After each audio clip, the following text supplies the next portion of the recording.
हम सभी का फेवरेट कैरेक्टर सेक्स एक फॉलन एंजल का रोल कर रहा है वन पीस में। ऐसा क्यों, मैं एक्सप्लेन करता हूँ इस वीडियो में तुम सभी को। ये सब का मेरे को डाउट कब से होना चालू हुआ, जब से मैंने गबान का जो कमेंट रीड किया था, जबकि सेक्स को बोला था चाइल्ड ऑफ डेस्टिनी। उसी के बाद से मेरे को कंफर्म हो गया था कि sex is a chosen one. और सेक्स का जो टैटू था, ईमू ने जो मार्क किया था जिससे वो ट्रांसपोर्ट हो सके, वो भी इसने सेक्रीफाइस किया था, क्योंकि सेक्स के पास सारे राइट्स है। वो चोजन वन है शुरू से लेकर। रॉजर ने इसीलिए सेक्स को ही ट्रस्ट किया और सेक्स को कुछ ना कुछ तो बताया था लाफ्टेल के आने के बाद, जिससे वो रो पड़ा था।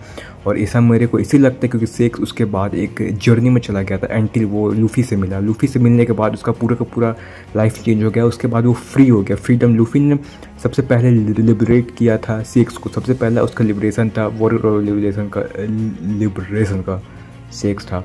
उसको कर्ज से फ्री किया, जो रॉयल्टी का कर्ज था सेक्स के पास। जो सेक्स हमेशा ऐसे चाहता था कि उसे ना मिले उसे, वो क्योंकि ईमू का कंट्रोल था सेक्स के पास, और सेक्स इसीलिए कुछ भी फ्रीली नहीं कर सकता था उस समय अंटिल वो लूफी से मिला। और लूफी को कैसे वो फ्रूट मिला, वो सारे का सारा एक डेस्टिनी था। और sex is a chosen one, क्योंकि सेक्स के ही जरिए सब चीज़ हुआ है। अगर सेक्स नहीं रहता है इस प्लॉट में तो I don't think so Luffy कभी भी वो डेविल फ्रूट यूज़ मतलब खा पाता। भाई कहाँ से लूफी का जो कैरेक्टर है पूरा पूरा इन्फ्लुएंस है सेक्स के बारे में। सेक्स ने ही लूफी को मोटिवेट किया पायरेट बनने के लिए। सेक्स के ही चलते लूफी ने स्टार्ट किया पायरेट बनने के लिए। और सेक्स की ही इतना ही सेक्रीफाइसेस की मदद से ही लूफी इतना आगे आया है। अगर लूफी मतलब अगर सेक्स का सेक्रीफाइस नहीं रहता लूफी की ज़िंदगी में तो लूफी मरी नहीं रहता, ऐसा मेरे को लगता है। और सेक्स का ही इन्फ्लुएंस के बाद ही सब वो स्ट्रॉ हैट मिला, लूफी जर्नी चालू किया। क्रूमेंट सेक्स से इंस्पायर्ड था। अभी भी सेक्स से मिलने के लिए लूफी पगला जाता है। और पूरा का पूरा लूकी और फ्लैशबैक में देखे कैसे सेक्स होली लैंड्स में मरीन जोश में था, हालत से भी बात किया था, पूरा का पूरा पीस ट्रीटी साइन किया था। और मेरे को लगता है सेक्स एक्चुअली में ईमू से भी मिल चुका होगा, क्योंकि भाई मेरे को लगता है ये मार्क ईमू से ही है। सेक्स को सब चीज़ पता है, लेकिन I don't think so sex ने किसी को भी बताया एक्सेप्ट फॉर अपना क्रू को, गबान वगैरह को ही बताया होगा। आई डोंट थिंक सो उसके अलावा किसी को बताया होगा। और मैं ऐसा इसीलिए भी कर रहा हूँ कि सेक्स का एक ट्विन ब्रदर भी है जिसका नाम है सैम रॉक। और मैं इसीलिए बोल रहा हूँ क्योंकि दोनों के पास रेड हेयर्स है और उसका पापा के पास ब्लॉन्ड है। इससे हम लोग को ये प्रूफ मिल जाता है कि सेक्स की माँ के पास रेड हेयर है और वो एक्चुअली में नोबल नहीं है। वो एक्चुअली में कुछ अलग ही मतलब स्पीसीज़ मैं नहीं बोल सकता, मतलब अलग जैसे जायंट्स हो गए और ऊनी हो गए उस टाइप के कोई अलग रेस है। रेस सही वर्डिंग है।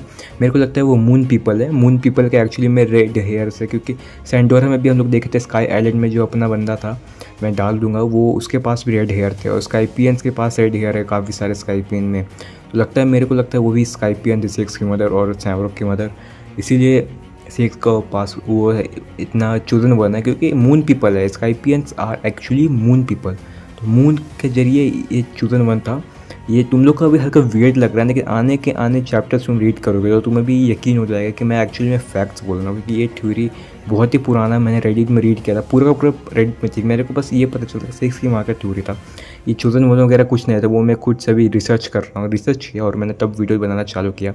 तुम लोग भी को भी लग ही रहा होगा अभी तक कि शुरू से ही हम लोग जब से सेक्स से मिले, सेक्स का इन्फ्लुएंस पूरे का पूरा वन पीस में कुछ ज़्यादा ही है। कुछ ज़्यादा ही है। और सैमरॉक के आते ही सेक्स का इंपॉर्टेंस और भी ज़्यादा इंक्रीज़ हो गया है। और जैसे हमें पता चला कि सेक्स एक रॉयल्टी है, उसका फादर गारलैंड है जो कि अभी 5 एल्डर्स बन चुका है, जिससे उसका इंपॉर्टेंस और बढ़ सकता है। इन फाइनल वॉर में हमें देखने को मिलेगा कि, और अभी हम लोग को फ्लैशबैक में मिल रहा है लोकी का और हालैंड का, तो उसमें हम लोग को सेक्स और लोकी मिलेगा, ज़रूर मिलेगा। पूरा का पूरा फाइट ना मिले, लेकिन हमें पता है ओडा हमेशा क्लैश दिखाता है, डायलॉग्स दिखाता है, तो ये तो है कि कुछ ना कुछ तो मिलेगा। कुछ ना से अच्छा कुछ तो सही है। एक और मैं पॉइंट बताना चाहता हूँ कि सेक्स ने अभी जैसे ही वानो काइडो के डिफीट के बाद सेक्स ने बेन द मैक को बोला था कि let's go and claim the one piece. तो इससे ये प्रूव हो चुका है कि सेक्स को पता है कहाँ पर वन पीस है, उसने ऑलरेडी फाइंड कर चुका है और वो लूफी का ही वेट कर रहा था। और जो जॉय बॉय है निका जो है उसका अपना फ्रूट का जो अवेकन होने का वेट कर रहा था, क्योंकि वो लोग वन पीस का एक्चुअली में कुछ कर नहीं सकते। वन पीस जो ट्रेजर है उसको एक्चुअली में निका ही कंट्रोल कर सकता है, क्योंकि उसको चाहिए एशियंट वेपन्स। और एशियंट वेपन का तुम्हें पता है कि एक तो सीराहोसी, एक प्लूटोन है, एक यूरेनस है, जो कि मेरे को लग रहा है लोकी के पास भी, लोकी एशियन वेपन नहीं है लेकिन वो एशियन वेपन को कंट्रोल कर सकता है। मेरे को लगता है जो रेड लाइन है ना, उसको वो एक एक्चुअली में स्नेक है और उसको लोकी कंट्रोल करेगा, क्योंकि लोकी के पास है सर्पेंट आइज। सर्पेंट का मतलब स्नेक होता है, ये तुम लोग को नहीं पता है तो मैं बता देता हूँ। इससे प्रूफ तो मिल जाता है तुम लोग को भी। तुम लोग भी अपना ओपिनियन बताओ, तुम्हें क्या लगता है, ये थ्योरी कैसा लगा। और ये बहुत सारे और पॉइंट्स हैं जो कि मैं बताते रहूँगा, तुम ख़त्म नहीं होगा। मैंने सारे इंपॉर्टेंट पॉइंट्स बता दिए तुम्हें।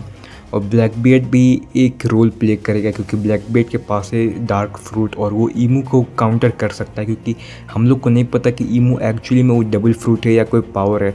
अगर ईमू अपना डेविल फ्रूट से ही पावर दे रहा होगा मैजिक, और मैजिक को एक्चुअली मैजिक और डेविल फ्रूट दोनों एक हुए, और ब्लैकबीयर्ड के जो डेविल फ्रूट है डार्कनेस फ्रूट, वो एक्चुअली में उसे सरप्रेस कर सके मैजिक को भी, तो ये ब्रोकन हो जाएगा और ब्लैकबीयर्ड डिफीट कर सकता है ईमू को। इसीलिए सेक्स प्ले करता है एक रोल। सेक्स को एज अ काउंटर रखा गया है, ओडा ने रखा है कि ब्लैकबीयर्ड के अगेंस्ट। ब्लैकबीयर्ड तो भाई मेरे को फाइनल विलन लगता है, क्योंकि वर्ल्ड गवर्नमेंट को जब वो अपसाइड डाउन करेगा लूफी, तो उसके बाद उसे वन पीस में एक फ़ाइट मिलेगा, और मेरे को लगता है वो सेक्स वर्सेस ब्लैकबीयर्ड होगा। लेकिन ब्लैकबीयर्ड ओवर पावर कर देगा, क्योंकि तुम लोग क्रू देख लो ब्लैकबीयर्ड का। ब्लैकबीयर्ड को काउंटर करने के लिए बहुत रेयरली कोई पर्सन है, और वो लूफी तो नहीं है, क्योंकि लूफी डेविल फ्रूट अभी नीका फॉर्म गियर 5 में काफ़ी ज़्यादा रिलाई करता है और अपना हाकी में उतना फोकस नहीं कर रहा है। इससे हमें प्रूफ मिल जाता है क्योंकि जब हम लोग गोरोसी से फाइट करते लूफी डेविल फ्रूट ही यूज़ कर रहा था, हाकी उतना यूज़ नहीं कर रहा था। हाकी बहुत ही कम मूवमेंट में यूज़ किया था, जैसे किजारू को एक पंच किया था और सैटर्न को हल्का सा पंच किया था, जिससे वो लोग थोड़े टाइम के लिए भाग गए थे। लेकिन लूफी रिलाई करता है डेविल फ्रूट में आजकल ज़्यादा, और तो सेक्स ही बच गया जो कि ब्लैकबीयर्ड को एक्चुअली में कुछ समय के लिए होल्ड कर सकता है। क्योंकि मेरे को लगता है ईमू ही फाइनल विलन होगा, ब्लैकबीयर्ड होगा उससे पहले का विलन जो कि हम लोग देखने को मिलेगा प्लॉट करते हुए, तो ब्लैकबीयर्ड बन सकता है, कोई ठीक नहीं है। तो तुम लोग अपना ओपिनियन बताना मेरे को कैसा वीडियो लगा, और मेरे को सजेस्ट करो मैं कौन सा टॉपिक को और कवर करूं, और अच्छे से मैं क्या क्या इंप्रूव कर सकता हूं, editing etcetera, voice over etcetera. Thanks for watching.